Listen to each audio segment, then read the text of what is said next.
Много се убеден съм, че на 99% от Меси феновете не знаят, както ние с теб, че Роналдо е футболиста с най-много дрибали в един матч като цяло периода 2002-2010. Роналдо.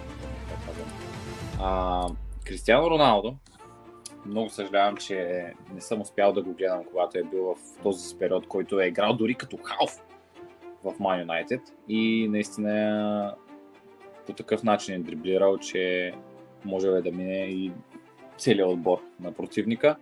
Но пък след това мога да кажа, че контузията, която той получи 2014 ли беше? Да, 2014 го направи по-добър футболист, защото така стана по-завършен след тази контузия. Нали, изгуби се това красивото дрибъл и подобно, нали, бързината в краката, но така пък според мен той наблегна повече на умението да още повече да вкарва голове и на завършеността в удара и както после знаем и като централен нападател, особено в Ювентус, и тази контузия според мен го направи много по-добър футболист и ако не беше тя, можеше да не е това, което в момента е.